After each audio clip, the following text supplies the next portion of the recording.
দাও দাও করে জ্বলছে আগুন, ধোঁয়ায় ঢেকে গেছে পুরো এলাকা।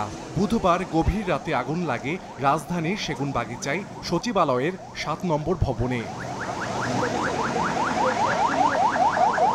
ফায়ার সার্ভিস জানায় মধ্যরাত ১টা ৫৪ আগুনের খবর পায় তারা। প্রথম দফায় ঘটনাস্থলে যায় ফায়ার সার্ভিসের ৮টি ইউনিট। শুরু হয় আগুন নেভানোর কাজ, তবে আগুনের তীব্রতা বাড়তে থাকায় আরও 10টি ইউনিট যোগ দেয় আগুন নিয়ন্ত্রণে।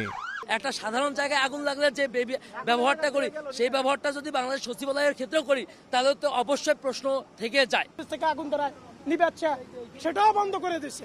আগুন নিভানোর যে একটা তৎপরতা, যে একটা কার্যক্রম, এটা আমরা ফায়ার সার্ভিসের ভিতরে আমরা দেখতে পাই নাই। প্রশাসন তো অবশ্যই ব্যর্থ, ফায়ার সার্ভিসেও ব্যর্থ, এবং এই আজকে আগুন লাগানোর পিছনে রাষ্ট্রের যে ফুসফুস যাকে বলা হয়, যে সচিবালয় যেখান থেকে রাষ্ট্র পরিচালিত হয়, এই রাষ্ট্রের এই গুরুত্বপূর্ণ স্থাপনায় আগুন লাগার পিছনে অবশ্যই গভীর ষড়যন্ত্র কাজ করছে। আমাদের দেশের জন্য কারাই ষড়যন্ত্র করতে আছে।